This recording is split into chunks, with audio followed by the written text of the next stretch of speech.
সুপ্রভাত প্রিয় দর্শক, শুরু করছি ক্যালকাটা ডায়ালগসের আজকের প্রতিবেদন খবরের অন্তরালের খবর নিয়ে। আমি মনোজ দাস। প্রশ্নটা উঠছে একটি বিশেষ ঘটনার পরিপ্রেক্ষিতে। রাজনীতির খবরাখবর যারা রাখেন তারা জানেন প্রেসিডেন্সিয়াল ফর্ম অফ গভর্নেন্স যেসব ডেমোক্রেসিতে নেই, মানে রাষ্ট্রপতি শাসিত গণতন্ত্র যেসব দেশগুলোতে নেই, সেখানে প্রধানমন্ত্রীর পদ সবচেয়ে দামি ও মহত্বপূর্ণ। প্রধানমন্ত্রী সবার উপরে, রাষ্ট্রপতি থাকেন কেবল নিয়মতান্ত্রিক প্রধান হিসেবে। এইসব দেশের তালিকায় আছে ভারত, বাংলাদেশ, আরও অনেক দেশ। প্রধানমন্ত্রীর পরের গুরুত্বপূর্ণ পদটি হচ্ছে দেশের স্বরাষ্ট্রমন্ত্রীর। ভারতের প্রধানমন্ত্রী নরেন্দ্র মোদীর পর যার পদ ধারে ও ভারে সবচেয়ে বড়, তিনি হলেন ভারতের স্বরাষ্ট্রমন্ত্রী অমিত শাহ। একই কথা প্রযোজ্য বাংলাদেশের ক্ষেত্রেও। বাংলাদেশে এখন নির্বাচিত সরকার নেই, আছে একটি মনোনীত সরকার। এই সরকারের প্রধান ডক্টর মোহাম্মদ ইউনূস। 8ই আগস্ট অন্তর্বর্তী সরকার যখন শপথ গ্রহণ করে, সেদিন তার সঙ্গে যে কজন উপদেষ্টা হিসেবে আসেন তাদের অন্যতম ছিলেন অবসরপ্রাপ্ত ব্রিগেডিয়ার জেনারেল সাখাওয়াত হোসেন। তিনি পান স্বরাষ্ট্র মন্ত্রকের দায়িত্ব, অর্থাৎ প্রধান উপদেষ্টার ঠিক পরের গুরুত্বপূর্ণ পদটি। কিন্তু সে পদে তার মেয়াদ ছিল মাত্র 1 সপ্তাহ। 16ই আগস্ট তারিখে স্বরাষ্ট্র থেকে তাকে সরিয়ে একেবারেই কম গুরুত্বপূর্ণ একটি পদে দেওয়া হলো। সেটা হচ্ছে পাট শিল্প, বস্ত্র এবং নৌ পরিবহন মন্ত্রণালয়। কাকে কোন দপ্তর দেবেন সেটা একান্তভাবে প্রধানমন্ত্রীর বিবেচনার বিষয়। কিন্তু প্রধানমন্ত্রী আর প্রধান উপদেষ্টা এই দুটি পদ এক নয়। গণতন্ত্রে প্রধানমন্ত্রীকে যে শুধু ভোটে জিতে আসতে হয় তা নয়, সংসদের সংখ্যাগরিষ্ঠতাও দেখিয়ে সেই সংখ্যাগরিষ্ঠতার জোরে তিনি প্রধানমন্ত্রী হন এবং প্রধানমন্ত্রী হিসেবে তিনি থাকতে পারেন। আর বাংলাদেশে বর্তমানে যে সরকারটি হয়েছে, সেটা না হয়েছে সাংবিধানিক পথে, না গণতান্ত্রিক পদ্ধতিতে, হয়েছে একেবারে পুরোপুরি অগণতান্ত্রিকভাবে, যেটাকে বলা যায় গায়ের জোরে। আর এর দায় অনেকটাই পড়ে দেশের রাষ্ট্রপতি মোহাম্মদ শাহাবুদ্দিনের ওপর। তার কাজকর্ম দেখে ভাবার যথেষ্ট কারণ আছে যে কেউ যেন তার মাথায় একটা খোলা তরোয়াল ধরে রেখে হুকুম দিচ্ছে, আর তিনি প্রাণ ভয়ে সেই হুকুম তামিল করছেন। কিভাবে? একটু ব্যাখ্যা করি। প্রথমত ধরুন শেখ হাসিনার পদত্যাগপত্রের ব্যাপারটা। শেখ হাসিনা কি আদৌ পদত্যাগ করে কোনো পত্র দিয়েছেন রাষ্ট্রপতিকে? মোটামুটি নিশ্চিতভাবেই বলা যায় দেননি। দিলে সেই পদত্যাগপত্রটি রাষ্ট্রপতি শাহাবুদ্দিন প্রকাশ করছেন না কেন? যদি তিনি অনলাইনে পেশ করে থাকেন পদত্যাগ শেখ হাসিনা, তাহলে সেটাও তো তিনি দেখাতে পারতেন। এই বিষয়টি নিয়ে কিন্তু দেশ বিদেশে প্রচুর প্রশ্ন ইতিমধ্যে উঠে গেছে, কিন্তু রাষ্ট্রপতি শাহাবুদ্দিন সাহেব নিশ্চুপ। কিন্তু শেখ হাসিনা স্বয়ং মুখ খুলেছেন, বলেছেন তিনি পদত্যাগ করেননি। দ্বিতীয় প্রশ্ন, যদি শেখ হাসিনা পদত্যাগ না করে থাকেন, তাহলে রাষ্ট্রপতি মহোদয় সেটা তো স্পষ্ট বলতে পারতেন। বললেন না কেন? কেন বললেন যে প্রধানমন্ত্রীর পদ থেকে ইস্তফা দিয়ে তিনি দেশ ছেড়েছেন? তৃতীয় প্রশ্ন, পদত্যাগপত্রে শেখ হাসিনা সই করছেন বলে এই যে ছবিটি দেখানো হচ্ছে, একটা ছবি, এটা আদৌ 5ই আগস্টের ছবি নয়। এই ছবিটি তার 1 মাস আগের। একটুখানি দেখে নিন ছবিটি, তারপরে আমরা ছবির পরে ছবির আলোচনায় আসছি, দেখে নিন। দেখলেন, গত 7ই জুলাই প্রেসিডেন্ট গার্ড রেজিমেন্ট তার 49তম প্রতিষ্ঠা বার্ষিকীর দ্বিতীয় দিনে শেখ হাসিনা পিজিআর সদর দপ্তরে উপস্থিত ছিলেন এবং সেখানে উপস্থিত থেকে তিনি পিজিআরের কোয়ার্টার গার্ড পরিদর্শন শেষে যে ভিজিটিং বুক পরিদর্শন বই, সেখানে তিনি স্বাক্ষর করেন। এই ছবিটি তার ছবি। চতুর্থ প্রশ্ন, প্রধানমন্ত্রীর সুপারিশ ছাড়া আপনি সংসদ ভেঙে দিয়েছেন রাষ্ট্রপতি মহোদয়। এই ক্ষমতা কিন্তু সংবিধান দেয়নি আপনাকে। সংবিধান বলে প্রধানমন্ত্রী সুপারিশ করলে তবে আপনি সংসদ ভেঙে দিতে পারেন, অর্থাৎ আপনি যে সংসদ ভেঙে দিয়েছেন সেটা অসাংবিধানিক। পঞ্চম প্রশ্ন, এইরকম ক্ষেত্রে রাষ্ট্রপতি এত তাড়াতাড়ি সংসদ ভেঙে না দিয়ে অপেক্ষা করতে পারতেন। বিশৃঙ্খলা, লুটপাট, খুন খারাপি বন্ধ করার জন্য যদি তিনি এত দ্রুত ব্যবস্থা নিয়ে থাকেন, তাহলে তাকে এই প্রশ্ন করাই যায় যে আপনার দ্রুত ব্যবস্থা গ্রহণের ফলে কি এই অরাজকতা বন্ধ হয়েছিল? আমরা সবাই জানি হয়নি। আরো অনেক প্রশ্ন করা যায়। মোদ্দা কথা হলো, শেখ হাসিনা দেশ ছাড়ার পর যেসব কাজ করেছেন রাষ্ট্রপতি মহোদয়, তা পুরোটাই সংবিধান না মেনে। তিনি এই উপমহাদেশের শ্রীলঙ্কার কথা ভেবে দেখুন, সেখানে অন্তর্বর্তী সরকার গঠিত হয় সংসদের অনুমোদন নিয়ে, সংসদ ভেঙে দিয়ে নয়। স্পষ্টতই বোঝা যায় রাষ্ট্রপতি মোহাম্মদ শাহাবুদ্দিন কাজ করেছেন একটা ভয় থেকে। প্রশ্ন, এ ভয় কে দেখাচ্ছে তাকে? রাস্তার আন্দোলন করেছে যারা, সেই ছাত্ররা কি? তারা তো আছে অবশ্যই, কিন্তু তাদের পেছনে কে? প্রধান উপদেষ্টা, সেনাবাহিনী, বিএনপি, জামাত, নাকি আমেরিকা, নাকি পাকিস্তান, নাকি তাদের পেছনে আরো কেউ? এই দৃষ্টিকোণ থেকে আমাদের বিচার করতে হবে স্বরাষ্ট্র দপ্তর থেকে সাখাওয়াত সাহেবের বিদায় কোন পরিস্থিতিতে, কিভাবে। সাধারণ সভ্যতা ও ভদ্রতা অনুযায়ী ভালো হতো যদি সাখাওয়াত সাহেব এমন গুরুত্বপূর্ণ দপ্তর থেকে নিজে মুক্তি চেয়ে পদত্যাগপত্র দিয়ে দিতেন। সেটা স্বাস্থ্যের কারণে বা অন্য যে কোনো কারণে হতেই পারত, কিন্তু সেটা করলে তো বার্তা দেয়া যেত না। না, যারা এখন বাংলাদেশ শাসন করছে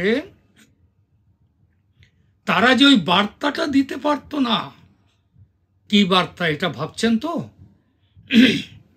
তাহলে সাখাওয়াত সাহেবকে স্বরাষ্ট্র থেকে কোন অপরাধে চলে যেতে হলো সেটা বলতে হয়। অপরাধ নম্বর 1, স্বরাষ্ট্র উপদেষ্টা হওয়ার পর গত 12ই আগস্ট স্বরাষ্ট্র মন্ত্রণালয়ের সভাকক্ষে সাংবাদিকদের সঙ্গে কথা বলেন সাখাওয়াত হোসেন। ওই দিন আন্দোলনের মুখে ক্ষমতা ছেড়ে চলে যাওয়া আওয়ামী লীগকে গন্ডগোল না করে নতুন মুখ নিয়ে দল গোছানোর পরামর্শ দেন তিনি। অর্থাৎ আওয়ামী লীগ ফিরে আসুক, এই কথাটা তিনি বলেন যে নতুন মুখ নিয়ে ফিরে আসুন। দেশের জন্য আওয়ামী লীগের অবদানের কথা তুলে ধরে সেদিন সাখাওয়াত হোসেন বলেন, এটা অনেক বড় party, I have lot of respect for Awami League. এক সময় বাঙালিদের ভরসার জায়গা ছিল এই পার্টি। 52-69-এর গণ আন্দোলন ও স্বাধীনতা আন্দোলনের অবদান ব্যক্তিগত কোনো কারণে নষ্ট করবেন না, এটা বলেছিলেন সাখাওয়াত সাহেব। তিনি আরো বলেছিলেন যে এই আওয়ামী লীগ হচ্ছে জাতীয় সম্পদ। আওয়ামী লীগকে বলবো এমন কিছু করবেন না যাতে জীবন বিপন্ন হয়। আপনারা রাজনৈতিক দল হিসেবে দল গুছিয়ে নিন, নির্বাচন হলে অংশ নিন, জনগণ ভোট দিলে ভোটে যাবেন, তবে প্রতি বিপ্লবের স্বপ্ন দেখলে হাজার হাজার মানুষের রক্ত ঝরবে। প্রধানমন্ত্রীর থেকে পদত্যাগ করে ভারতে চলে যাওয়া সাবেক প্রধানমন্ত্রী শেখ হাসিনাকে দেশে ফেরার পরামর্শ দিয়ে সাখাওয়াত হোসেন আরও বলেছিলেন, আপনি ভালো থাকেন, আবার আসেন। আমরা সবাই আপনাকে শ্রদ্ধা করি, কিন্তু গন্ডগোল পাকানোর মানে হয় না, এতে লাভ হবে না, বরং লোকজন আরো ক্ষেপে উঠবে। এই যে দল পুনর্গঠনের প্রস্তাব, এই যে ধ্বংসের বদলে সৃষ্টিকে নিয়ে আসার চেষ্টা, দেশকে হিংসাত্মক রাজনীতির মধ্যে বন্দী না রেখে একসাথে সবাই মিলে দেশকে গড়ে তোলা, এই অত্যন্ত গুরুত্বপূর্ণ কথাটি তো রাষ্ট্রপতি বা প্রধান উপদেষ্টার বলা উচিত ছিল।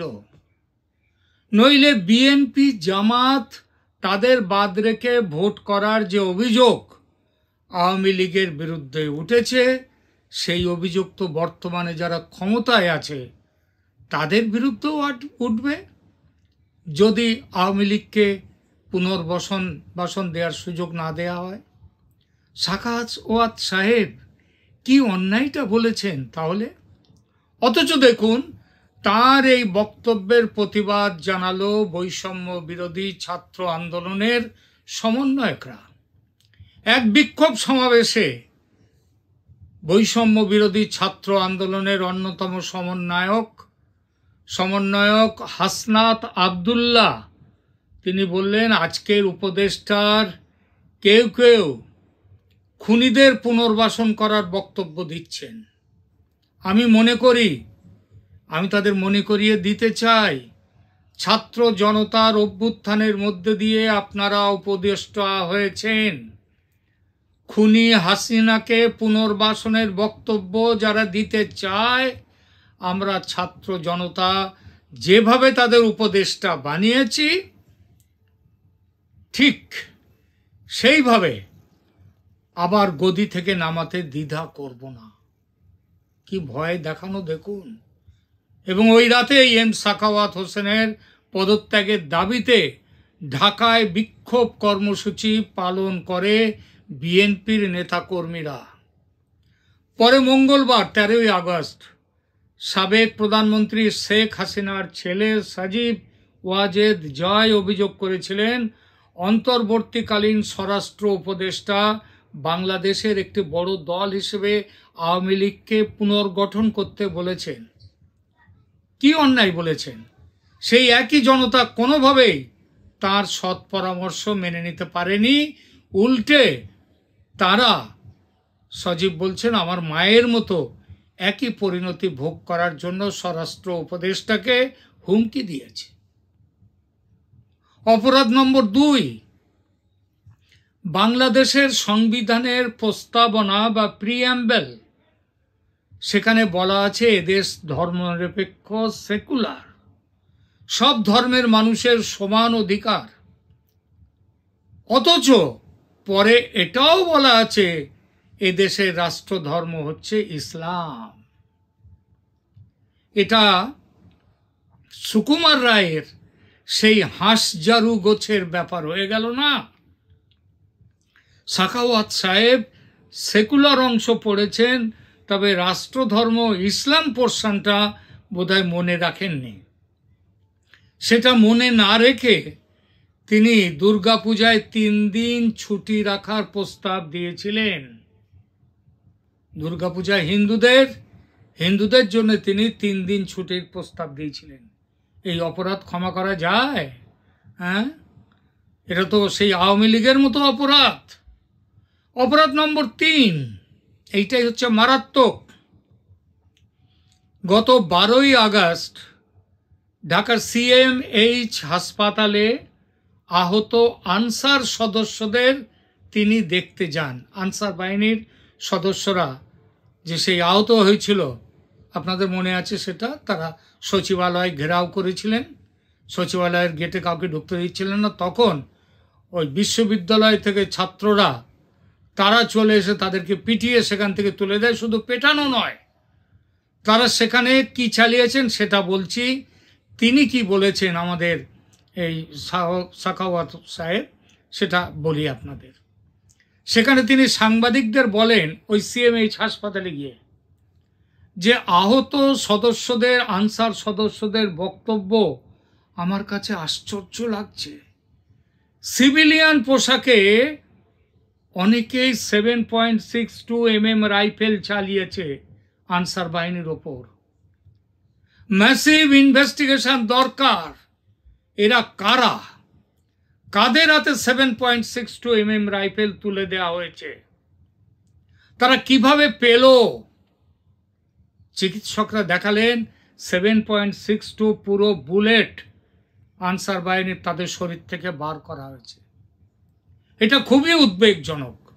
তিনি আরো বলেছিলেন সেদিন, পুলিশ সদস্যদের হাতে 7.62 mm রাইফেল আছে সেটা মেনে নিলাম, কিন্তু সিভিল পোশাকে কারা আনসারদেরকে গেটের মধ্যে ঢুকে সেখানে গুলি করেছে?